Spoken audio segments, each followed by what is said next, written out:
Hosanna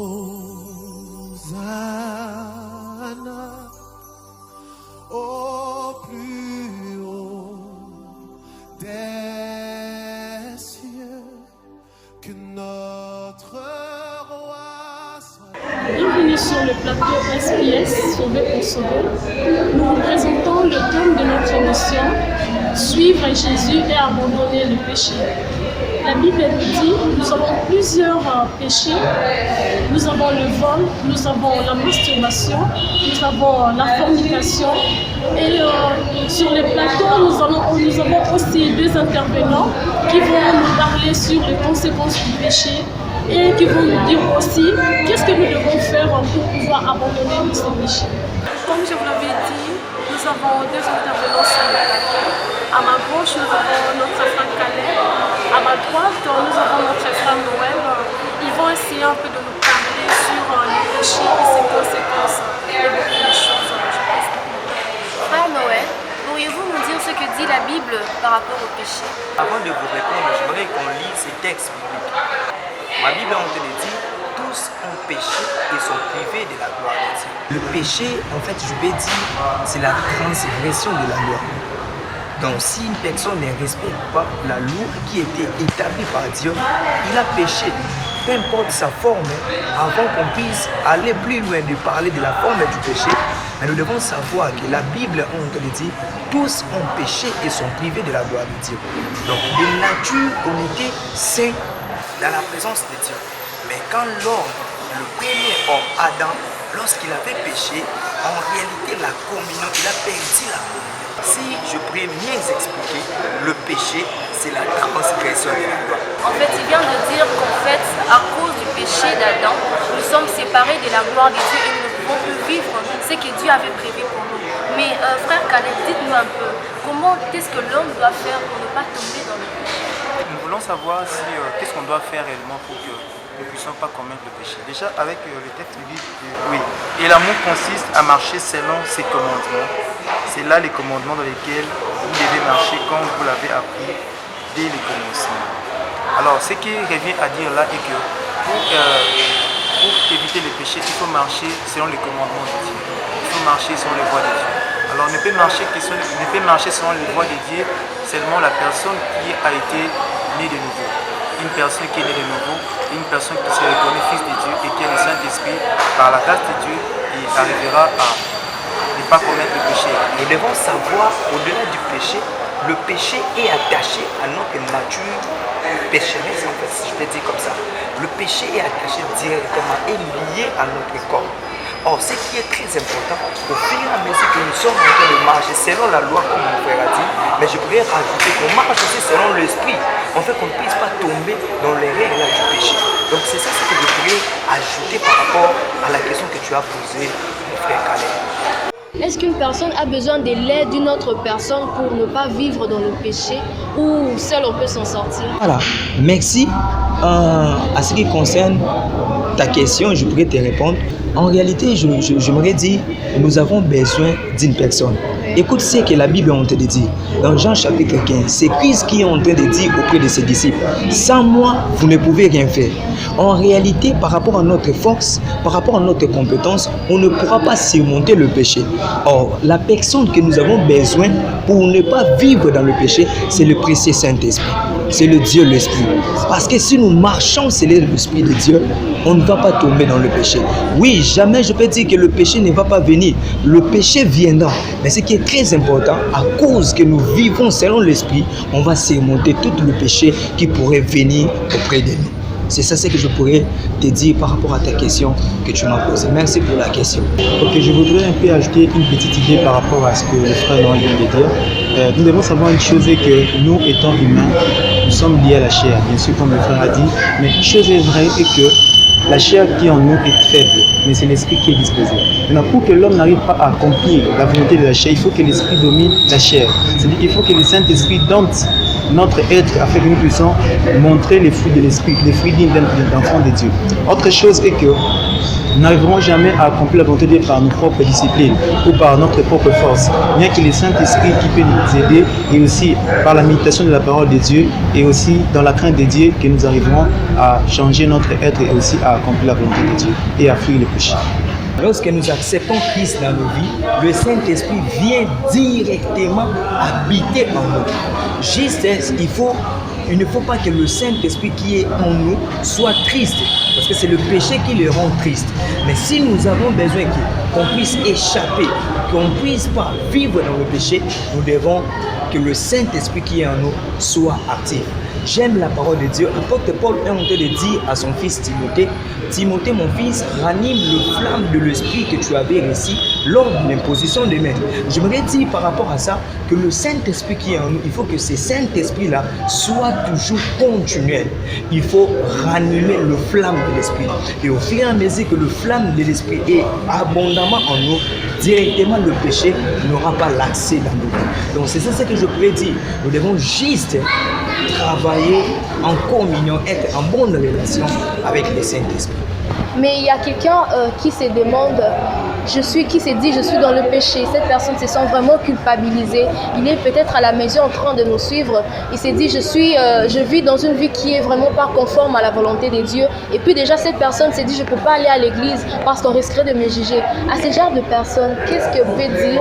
Quel conseil pourriez-vous leur porter pour qu'ils puissent se sentir un peu pas culpabilisés comme ils sont en train de se sentir en ce moment? Je sais que César a répondu que je ne suis pas béni à la repentance des justes, je suis pourtant béni pour la repentance des pécheurs.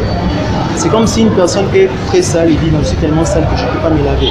Non, Christ a besoin de toi, toi qui me suis. La culpabilité d'abord c'est une arme du diable.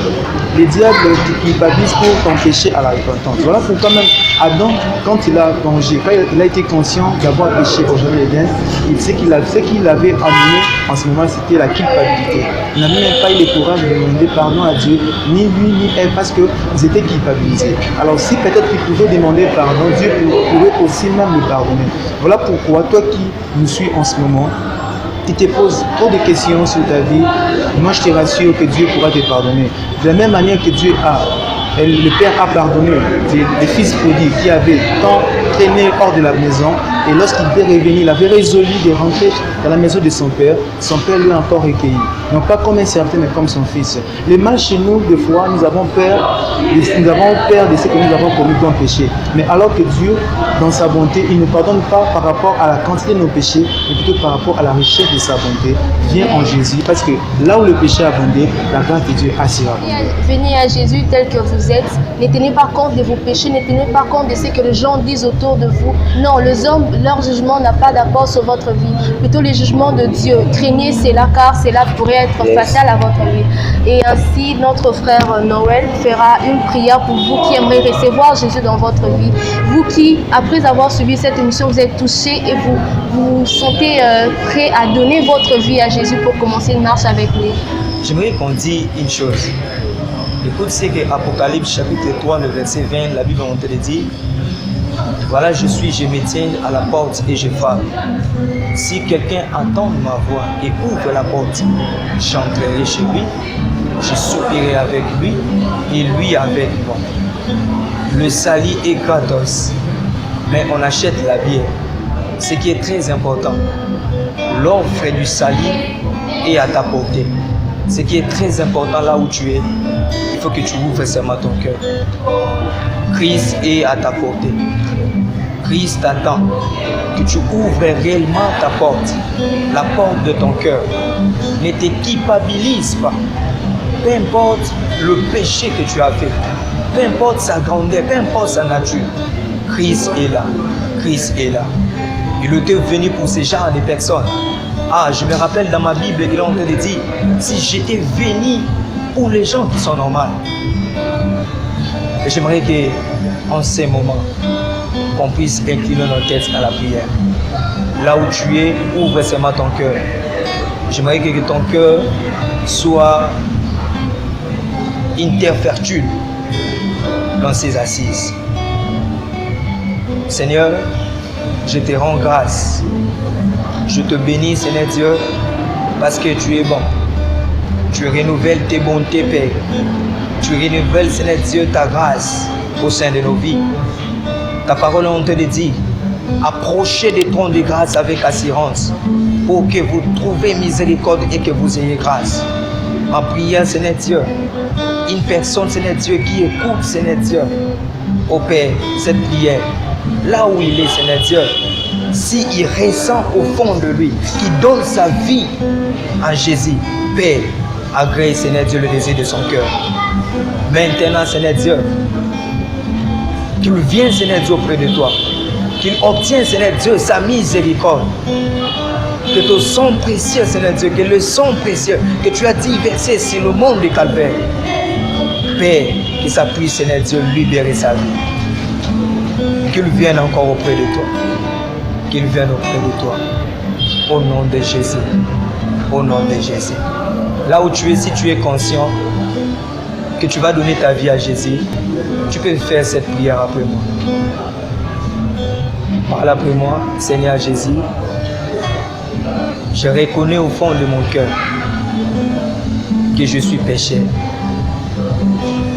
Je marchais selon mes entendements. Je marchais selon mes pensées. Mais maintenant, j'ai eu l'envie de marcher avec toi. Ma motivation est de marcher toujours avec toi. Partout où j'irai, que je sois avec toi. Au nom de Jésus. Au nom de Jésus. Bien-aimés dans le Seigneur, nous sommes à la fin de notre émission dont le thème a été « Suivre Jésus et abandonner les péchés ». Alors, cette émission, si cela vous a plu ou vous avez été touché, si cela a été vraiment très convaincant pour vous, veuillez nous appeler sur les numéros plus 243 84 00 44 235. Nous avons aussi un numéro de la suite 0046 73 67 47 325. Vous pouvez aussi nous suivre dans les réseaux sociaux, sur YouTube SPS, sur Facebook SPS, sur Twitter SPS et enfin sur Instagram SPS. Sauver pour sauver. Merci beaucoup à tous les téléspectateurs. Si Jésus ne revient pas, veuillez nous suivre sur le prochain numéro avec toute l'équipe qui vous bénisse.